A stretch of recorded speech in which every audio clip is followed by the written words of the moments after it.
మీరు ఎర్రచందనం పెంచుకున్నా కానీ మహాగని పెంచుకున్నా కానీ వీటికి మార్కెటింగ్ ఎటువంటి ఇబ్బంది ఉండదు. డిపార్ట్మెంట్ వాళ్ళు మేము సహకరిస్తాం, ఆ మార్కెటింగ్ చేసుకోవడానికి కూడా మీకు చెప్తామని చెప్పారు. ఇప్పుడు నువ్వు అన్న చెట్ల దాని గురించి నేను అడుగుదాం అనుకున్నాను, నీకు ఆ ఎక్స్పీరియన్స్ ఉంది కాబట్టి. మామూలుగా ఈ చెట్లు వేసేటప్పుడు దాని విడ్త్ పెరగాలంటారు, మళ్ళీ అడవిలో పెరిగే విడ్త్ వేరే, ఇక్కడ పెరిగే విడ్త్ వేయలేదు. మళ్ళీ ఎలా ఉంటుంది దానికి మనము? అది పీరియడికల్గా ఎస్టిమేషన్ చేస్తుంటాం సార్ ఎవ్రీ ఇయర్.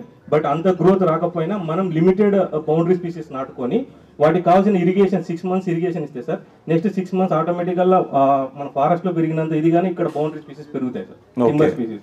అందులో మార్కెటింగ్ మేము వినడం సార్, అంటే ఫీల్డ్లో చూస్తున్నాం కూడా. రైతులు వాళ్ళ నాన్న ఎప్పుడైతే 20 ఏళ్ల కిందట నాటుకున్న ఎర్రచందనం మొక్కలు ఈ రోజు 6 లక్షల రూపాయలు పలుకుతుంది సార్. సో అటువంటి లాభాలు అనేది ఇప్పుడు ఇమీడియట్ గా రాకపోవచ్చు సార్. రావు కరెక్ట్. సో అది కొంచెం ఫారెస్ట్ డిపార్ట్మెంట్ వాళ్ళు కూడా కన్వర్జెన్స్ యాక్టివిటీస్ లో ప్రతిసారి మాకు వచ్చి సహకరిస్తున్నారు సార్. సో మీరు అన్నట్టు ఆ విత్ కూడా వస్తుంది సార్. ఒకటేమంటే సార్, వాళ్ళు ఏదైతే మీరు అన్నారో పక్కన ఎక్కడో పండుతుంది ఇక్కడ నేను అంతే వేయాలనుకోవడం, ఎర్రచందనం మొత్తం నా పొలంలో వేయాలనుకున్న ఒక ఉద్దేశంలో ముందుకు వస్తున్నారు అడ్వర్టైజ్మెంట్స్. అది మేము చెప్తున్నాం సార్, ఫారెస్ట్ డిపార్ట్మెంట్ కూడా సజెస్ట్ చేస్తున్నారు. ఇవి కేవలం బౌండరీ వరకే నాటుకోండి, మేము ప్రధాన పంటగా ఎక్కడా వేసుకోవద్దన్న ఉద్దేశం వాళ్ళు క్లియర్ కట్ గా డెలివరీ చేస్తున్నారు సార్. సో మీరు కూడా ఇప్పుడు క్లియర్ గా చెప్పారు. సో అదే మెసేజ్ మేము ఈ ప్లాట్ఫామ్ ద్వారా వాళ్ళకు కూడా తెలియజేస్తున్నాం. Thank you.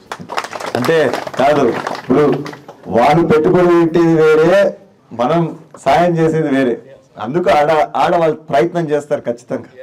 సో మేము ఒకసారి క్యాలిక్యులేట్ చేసాం సార్ మా సంస్థ నుంచి.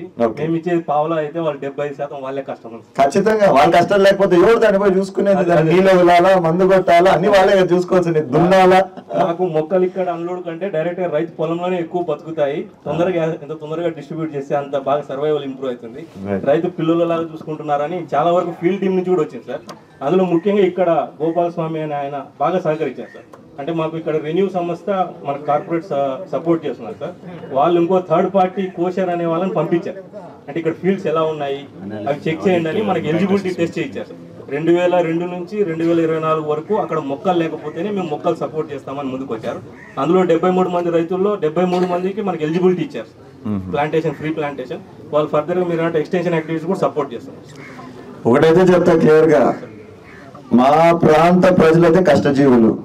మీరు రూపాయి చూపించారంటే వాళ్ళు 10 రూపాయలు తీసే స్తోమత మా వాళ్ళకి దాంట్లో నుంచి ఖచ్చితంగా. సో నిజం చెప్తున్నా, మాకు నీళ్ళు అనేదే లేవు, అయినా వ్యవసాయం చేసి ఏదో ఒకటి చేస్తున్నారంటే దాని కష్టమే అది వాళ్ళది. Right, thank you so much. Sorry నేను ఇంటరప్ట్ చేసా ప్రతిదానికి.